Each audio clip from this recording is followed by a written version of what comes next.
हाय, मेरा नाम है Seep Pahuja and I am biology educated in NEET UG category. तो कट ऑफ के बारे में बात करने से पहले कि कितनी होगी, तुम्हारा सिलेक्शन होगा या नहीं होगा, मैं एक रियलिटी चेक तुमको देना चाहती हूँ। देखिए, एमबीबीएस, क्योंकि आप लोग अगर मेडिकल रखे हैं, नीट का एग्जाम दे रहे हैं, तो ऑब्वियसली एमबीबीएस ही आपका ड्रीम होगा। अगर मैं एमबीबीएस की सीट्स देखूं, इंक्लूडिंग गवर्नमेंट एंड प्राइवेट, तो आपकी सीट्स जाती हैं तकरीबन 1,10,000, 8,000 या 1,10,000 में लेकर चलती हूँ। अगर मेरे बच्चों पेपर बहुत आसान होता, कोविड जैसा पेपर आ जाता, कट ऑफ 700 भी चली जाती, तो भी इस 1 लाख का सिलेक्शन होना था। पेपर कल की तरह डिफिकल्ट आया, कट ऑफ 550 भी चली जाएगी, तो भी इस 1 लाख का ही सिलेक्शन होना है। और अगर कहीं पेपर दूसरे ग्रह से आ जाता एंड कट ऑफ कहीं गलती से 200 भी चली जाती, तो भी इस 1 लाख का ही सिलेक्शन होना है। तो नो मैटर कट ऑफ कितनी जा रही है, मैटर ये करता है कि आप उस क्रीम लेयर में, आप उस टॉप लेयर में आ रहे हैं या नहीं आ रहे। चाहे आप उस टॉप लेयर में 700 नंबर लेकर आ जाते, पेपर आसान होता तो उतने में लेकर आ जाते। अब पेपर टफ है तो वही टॉप लेयर के 550 आ रहे होंगे, 600 आ रहे हैं, बट सिलेक्शन तो टॉप 1 लाख का ही हो रहा है ना। तो ये चीज माइंड में रखिए। एंड कल के पेपर को देखते हुए मैं आपको एक्सपेक्टेड कट ऑफ बताती हूँ कि मोस्ट प्रॉब्ली इतनी जाने वाली है। देखिए, दो चीजें हैं, नंबर ऑफ स्टूडेंट्स में कोई ज्यादा चेंज नहीं आया। डिफिकल्टी लेवल यस, पिछले साल से कंपेयर करें तो it was very hard. Bio का मॉडरेट था, केमिस्ट्री का भी मॉडरेट था, फिजिक्स वॉज वेरी लेंथी, बहुत सारे क्वेश्चन तो बच्चों के छूट गए, 10 सवाल तो ऐसे थे जो बना ही नहीं पाए। तो काफी डिफिकल्ट पेपर माना जा रहा है, one of the toughest paper of physics जितना था।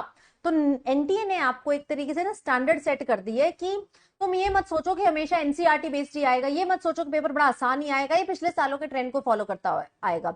आने वाले स्टूडेंट्स के लिए 2026 2027 के लिए यही शिक्षा है कि आपको सब करके जाना है। यू नेवर नो कि क्या आ जाए। और ठीक है, डॉक्टर बनने के लिए इतनी मेहनत बनती भी है। अब जितने भी कट ऑफ है, चाहे मैं ऑल इंडिया कट ऑफ की बात करूं, चाहे मैं स्टेट कट ऑफ की बात करूं, सारी की सारी कट ऑफ मेरे बच्चों डिक्रीज हो जाएंगी 80 से 100 नंबर। क्योंकि फिजिक्स में 180 नंबर में अगर आपके 100 नंबर भी आ रहे हैं ना, तो बहुत अच्छा माना जा रहा है। फिजिक्स में अगर तुम्हारे 100 है, यानी कि 80 नंबर वहां से कम हुए। बायो में 3 सवाल आपके आउट ऑफ एनसीईआरटी थे, चलो मैं 10-12 नंबर वहां से आपके हटा देती हूँ।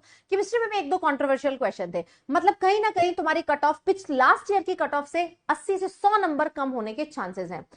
अगर तुमको मैं कट ऑफ बताने से पहले सेफ स्कोर बता दूं ना, सेफ स्कोर, तो सेफ स्कोर तो यार सीधा सीधा है। अगर तुम्हारे 590 से ऊपर नंबर आ रहे हैं, तुम्हारा 100% एमबीबीएस में गवर्नमेंट कॉलेज में सिलेक्शन हो जाना है इस साल।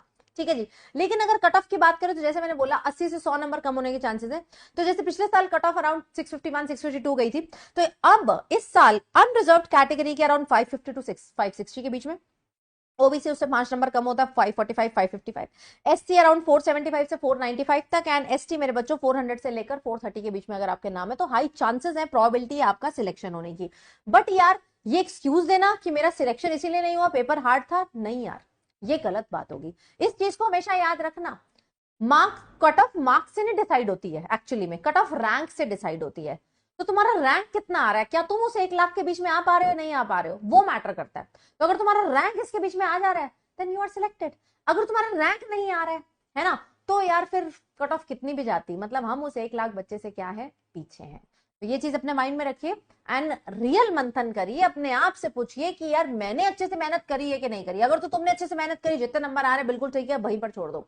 लेकिन कहीं ना कहीं अगर लगता है कि यार मैंने अच्छे से मेहनत नहीं करी थी, या मैं और अच्छा कर सकता था, मैं सीरियस बहुत लेट हुआ, जितना मतलब लास्ट ईयर के अकॉर्डिंग तो आपको मेहनत करनी चाहिए थी, अगर वो नहीं करी, देन आपको थोड़ा सोचने की जरूरत है, what needs to be corrected, आगे क्या कर सकते हो। बाकी अगर कोई ऐसा बच्चा है जिसने अभी तक आंसर की मैच ही नहीं की है, तो मैं नीचे आपको आंसर की के सारे कोड्स का लिंक देकर जा रही हूँ, वो देख लेना। एंड रैंक आपका क्या आने वाला है, रैंक वर्सेस मार्क्स मैं आपके साथ शेयर करने वाली हूँ। नीचे रैंक प्रिडिक्टर है, ठीक है, आप अपने वहां मार्क्स डालेंगे, आपको अपना एक्सपेक्टेड रैंक पता चल जाएगा, उसके अकॉर्डिंग तुमको यहां पर डिसीजन फर्दर लेना चाहिए। Thank you so much guys. बाकी मुझे कमेंट्स में बताओ कि क्या तुम चाहते हो कि मैं स्टेट कट ऑफ भी इंडिविजुअल स्टेट की इस तरीके से रिलीज करूं। बाकी सिंपल है, तुम पिछले साल के स्टेट कट ऑफ से 80 नंबर घटा लो, वही एक्सपेक्टेड इस साल की कट ऑफ जाने वाली है। मुझे कमेंट्स में बताइएगा आपके कितने नंबर आ रहे हैं, what are your views about this.